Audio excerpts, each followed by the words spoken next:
Assalamualaikum warahmatullahi wabarakatuh. Bertemu kembali dengan Bapak Dr. Saiful Anwar sebagai guru mata pelajaran sejarah budaya Islam. Hari ini kita akan mempelajari terkait perkembangan peradaban dan ilmu pengetahuan pada masa Daulah Utsmani. Dalam kurikulum Merdeka, elemen ini termasuk ke dalam elemen pertama di fase F untuk kelas 11 ya. Setelah kemarin kita mempelajari atau juga terkait tujuan pembelajaran, yang pertama adalah mengevaluasi proses lahirnya Daulah Utsmani, kemudian juga minggu sebelumnya kita membahas terkait materi atau tujuan pembelajaran terkait khalifah-khalifah yang berprestasi dan berpengaruh pada Daulah Utsmani. Hari ini, minggu ini kita akan bahas tentang perkembangan peradaban Islam dan ilmu pengetahuan pada masa Daulah Utsmani. Baik, sebelum melanjut kepada materi terkait perkembangan peradaban dan ilmu pengetahuan pada masa Daulah Utsmani, kita akan mengetahui elemen dan capaian pembelajaran di kurikulum Merdeka khususnya pada fase F kelas 11. Elemennya adalah periode pertengahan atau zaman kemunduran 1250 Masehi sampai dengan 1800 Masehi.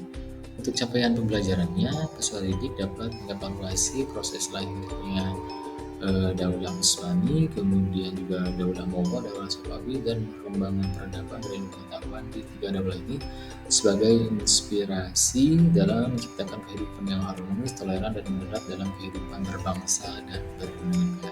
Selanjutnya terkait tujuan pembelajaran atau disingkat dengan TP, yaitu memerinci perkembangan peradaban dan ilmu pengetahuan pada masa Daulah Utsmani sebagai inspirasi dalam mengamalkan perilaku dinamik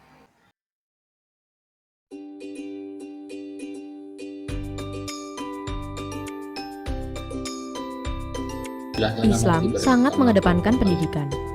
Pada praktiknya, hampir semua masjid memiliki sekolah dasar untuk anak laki-laki dan perempuan di akhir abad ke-9.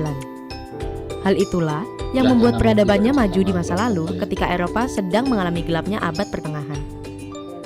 Sekolah pertama mereka berdiri di Madinah tahun 622 Masehi.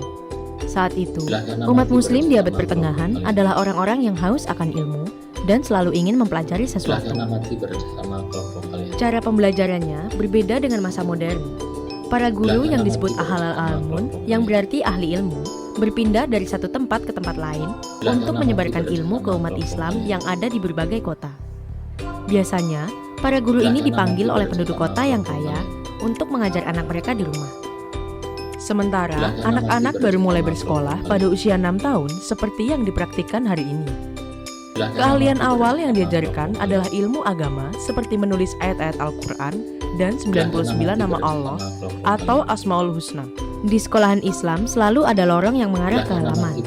Lorong-lorong itu digunakan untuk aktivitas pelajaran di luar kelas, menuju ruang salat dan wudhu, dan asrama bagi para murid. Ibnu Haukal, seorang ahli geografi dan pengelana pada abad ke-10 akhir melaporkan, ada 300 masjid di kota Palermo, Sisilia. Masjid-masjid itu mengajarkan berbagai mata pelajaran kepada anak didiknya. Di Baghdad, tahun 1066, madrasah atau sekolah yang terpisah dari masjid berdiri untuk pertama kalinya.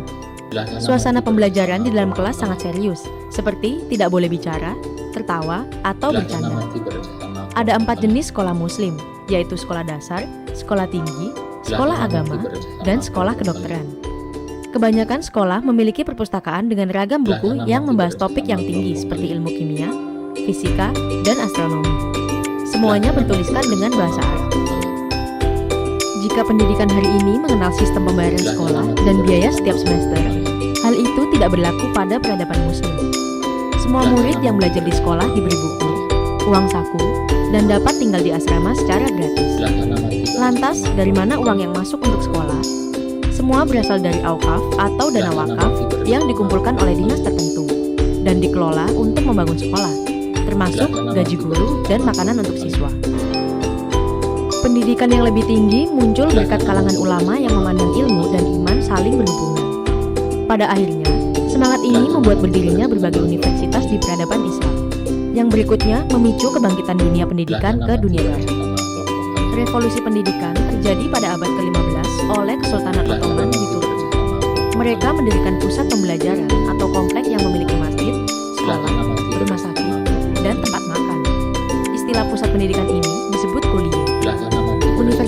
dibangun peradaban Islam tersebar di penjuru peradaban mereka.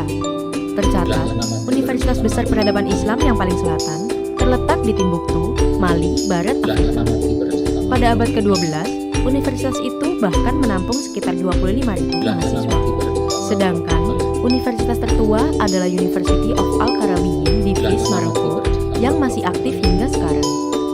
Universitas itu didirikan pada 859 Masehi oleh saudagar kaya Fatimah Al-Fihri.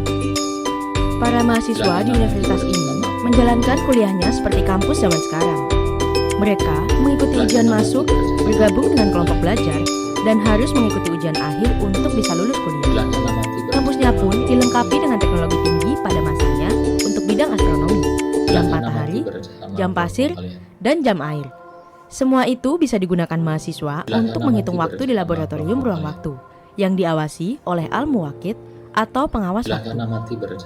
Universitas tertua berikutnya yang masih aktif adalah Al-Azhar University di Kairo, Mesir, yang berdiri sejak 970 Masehi. Universitas ini disambangi oleh mahasiswa muslim dari seluruh dunia hingga hari ini, termasuk dari Indonesia, yang melahirkan beberapa tokoh intelektual muslim seperti Mustafa Bisri atau biasa disapa Gus Mus. Tidak hanya diisi oleh kalangan muslim saja, pada masa kejayaan peradaban Islam, siswa-siswa dari Eropa berkelana dari kota-kota muslim untuk kuliah, belajar bahasa Arab, dan turut serta menyebarkan ilmu, gagasan, dan gaya khas Islam. Silakan amati bersama kelompok kalian. Silakan amati bersama kelompok kalian.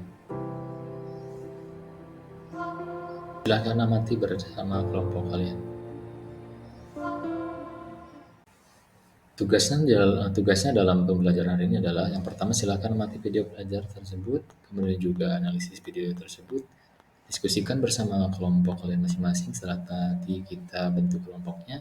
Kemudian di samping tadi mengamati video, cari informasi lain atau sumber belajar lain baik offline maupun online terkait materi, yaitu hari ini terkait materi perkembangan peradaban dan ilmu pengetahuan pada masa Daulah Utsmani. Kemudian yang kelima, kerjakan LKPD sesuai petunjuk mengacu kepada tujuan pembelajaran. Yang terakhir nanti setelah mengerjakan juga mendiskusikan tadi, mengerjakan LKPD, kalian presentasikan nanti di depan kelas masing-masing. Terima kasih kepada kelompok beserta para siswa yang telah mempresentasikan dari mulai kelompok 1 sampai kelompok 4 dengan menganalisis dan juga mempresentasikan hasil dari diskusi tersebut, kemudian dituangkan dalam LKPD. Selanjutnya kita umpan balik terhadap proses pembelajaran hari ini. Silakan ada kelompok atau dari individu siswa atau peserta didik yang akan melakukan umpan balik terhadap proses pembelajaran yang telah dilakukan hari ini.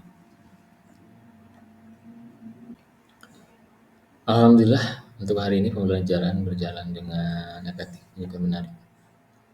Terima kasih kepada peserta didik siswa yang telah berperan aktif dalam proses pembelajaran ini dan juga melakukan diskusi, dan juga terakhir tadi presentasi dan juga umpan balik yang telah kalian ungkapkan terkait proses pembelajaran hari ini, yaitu terkait perkembangan peradaban dan ilmu pengetahuan pada masa Daulah Utsmani, dengan tujuan pembelajaran yaitu merinci perkembangan peradaban dan ilmu pengetahuan pada masa Daulah Utsmani. Terima kasih. Untuk pertemuan selanjutnya kita akan membahas terkait Daulah Mughal, daulah selanjutnya. Terima kasih. Dari Bapak Adi, cukup sekian. Wallahul muwaffiq ila aqwamit thoriq. Assalamualaikum warahmatullahi wabarakatuh.